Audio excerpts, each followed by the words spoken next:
Hello everyone, I'm Michael, and today, I'm going to tell you a story. Those of you who live in small towns, what is the current local controversy all about? Story 1. Nothing current, but I have a great one from 5 years ago. So, we had a guy who was quite the libertarian. He owned a gun store in town and pretty much kept to himself. He will be known as Libgy. The problem started when he decided to have chickens for his own eggs. But he lived within the city proper, which had a rule against farm animals within the city. This is a rural farming area I live in. One of the city council members, he shall be known as a whole, discovered he had chickens a few weeks after he got them, and the city sent him a letter telling him he had to get rid of them. Well, he was not going to go down without a fight. So he spent some time looking into things and discovered a whole who reported him lived within the city, and he also had chickens. Well, this of course caused a bit of a scandal. The city ended up claiming there was a grandfather clause for anyone who had livestock within the city prior to the rule change 17 years ago. The problem with that was that clause applied to the Ahole's father, not the Ahole who lived at the same address. Needless to say, the war was on. A couple of weeks go by and the town cops are messing with Libgy over petty shit. Libgy somehow gets a recording of Ahole calling the police and lying to them about what Libgy was doing. Police now want to charge Libgy for some absurd, ridiculous recording law that really doesn't apply since it was someone with the police debt who gave him the tape, not that he stole it. This gets blown up to the point where the bigger cities' news crews are now showing up to city council meetings that are being called to address this issue.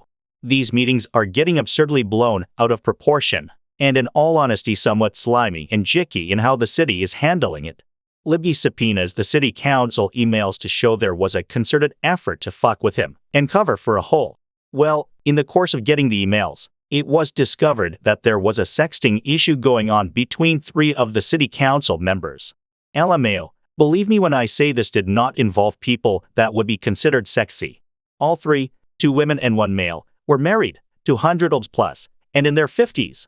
I mean emails about double dildos, pegging, swinging, etc. It was hilarious. In the end, the Libgy got the last laugh. He lost his chickens, but found a loophole where he could actually own llamas in the city since they were not considered livestock. So he put up a fence all around his yard. Ugly chicken wire fence, just tall enough so the llamas could not get out by jumping. People actually would go by walking their dogs and pet the llamas. The problem though was that llamas shit like cows and it stinks in such a small enclosure. This went on for about a year until he sold his house and moved. It stunk for at least a block around his property, and he lived right behind the town's grocery store. 2 of the council members involved got divorced over the sexting issue, and the third one sold her bar because of it. This was the infamous chicken scandal that plagued my town of 4K for 3 years. Story 2. The last thing that was super polarizing in my town was a painting on the front of a toy store called Inland Octopus. In our downtown, it was an octopus playing with a bunch of toys. Well, our town is very strict about our old school downtown. They ordered them to paint over it with brick orange paint. The store owner said hell no, and it went to court for weeks. All the while the city was charging a huge fine every single day the painting stayed. A couple of the local millionaires kept paying the fine. They didn't care about the painting. They just liked the drama and liked to stick it to the city. Eventually the toy store lost, and now it's just a huge ugly brick orange wall in the middle of downtown. Us locals still talk about now and then. But at the time, it was an uproar. Story 3. While fleeing another hit and run and possible DUI, some dude tried to go full speed directly through the middle of our town square. The problem with that is we have a big historic fountain there. Traffic is usually supposed to swerve around the fountain. He did not. This dude in a white SUV ramps into our fountain and smashes into the center pillar. Thankfully, the fountain was off for the winter, so there was less damage, but they still have no clue how and how much money it's gonna take to fix this mess. The car was removed, but the fountain is still raped up in its tarp a month later. There's security cam footage of the ramp, and it's all anyone could talk about for a few weeks.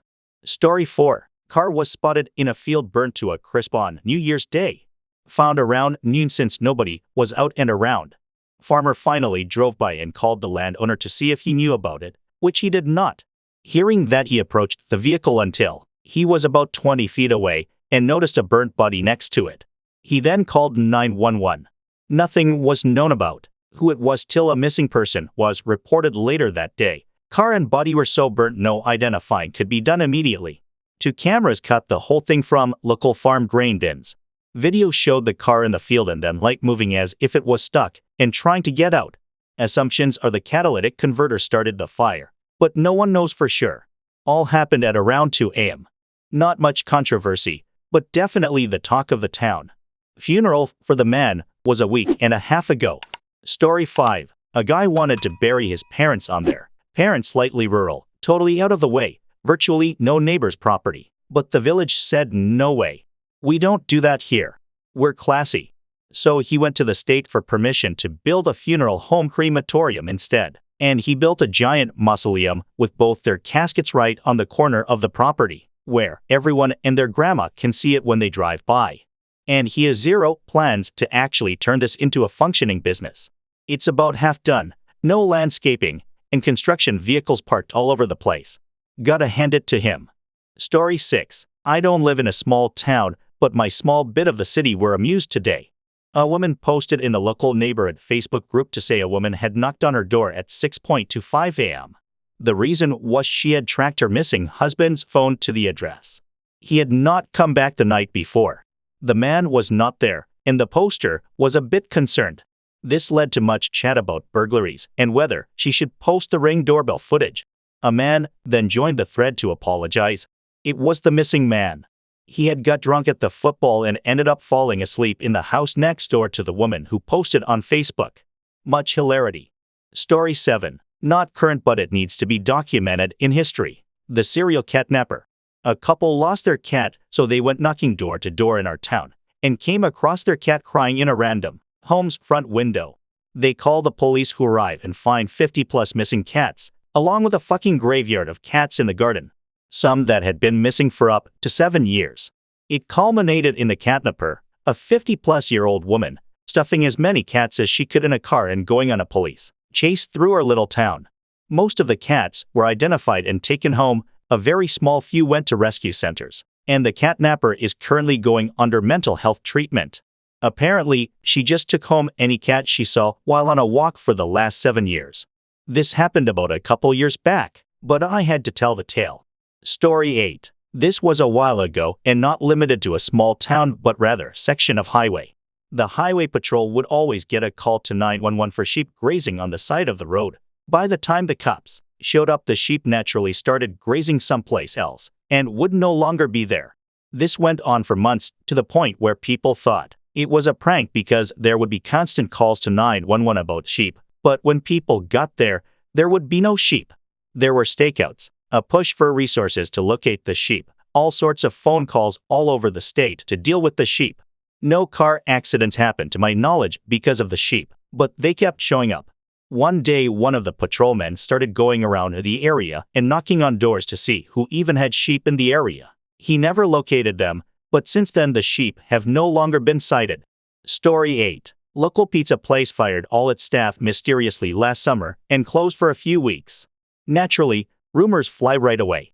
Turns out the Mormon owner, who liked to parade his family as the paragon of small-town virtue, was having affairs with multiple staff members. The wife kicked him out, fired anyone who knew, and then rehired and trained a bunch of new staff. One of the fired staff members then opens her own pizza place to rave reviews in the nearest town over.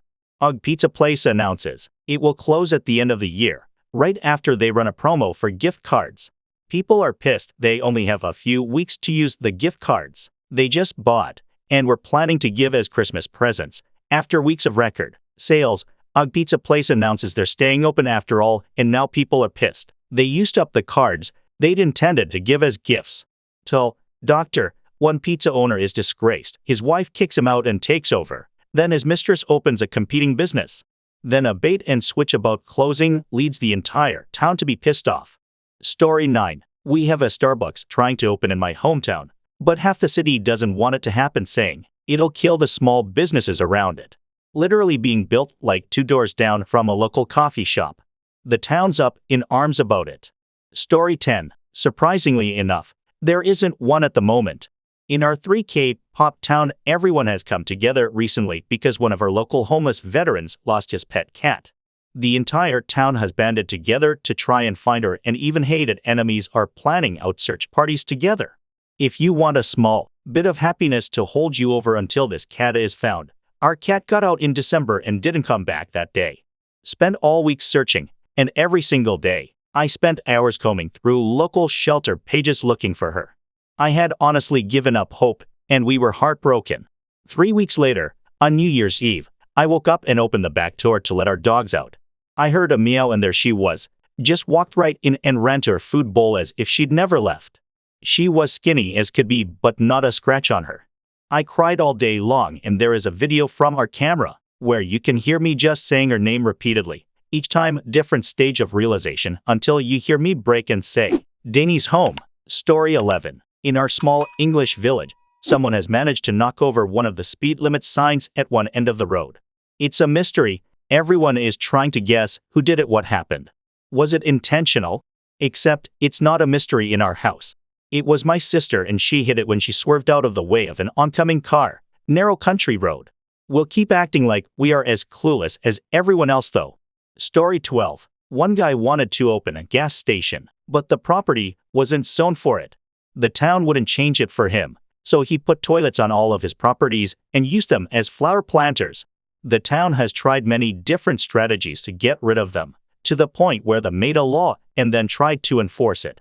They got their asses sued off, and the toilets still stand. To be fair, he keeps them in great condition and replaces any broken ones after storms. Story 13. There's a llama on loose in this town. The police can't catch it. The Humane Society can't locate it. And no one is claiming ownership of it. It's been sighted in several locations on the outskirts of town where there are multiple small farms. Sometimes it wanders into town and cruises through people's yards. People have complained to the police, who claim they can't corral it as it's the Wile E. Coyote of llamas. It just doesn't want to be caught. Story 14. So this one has been ongoing for a while, but the Nutcrackers. My hometown, where I no longer live, but still have family, so I keep apprised of local matters, has decided, in a bizarre bid to increase tourism, to become the Nutcracker town. The reason? An older woman donated her Nutcracker collection to the Historical Society. Something like 2,500 Nutcrackers. I think because her kids told her flat out they would dispose of them after she died if she did not make alternate arrangements. So, the town decided, well, they had all these Nutcrackers on display. This could be good for tourism. We could be known for something. People were bewildered and predictably upset. A lot of townsfolk don't want to be the Nutcracker town.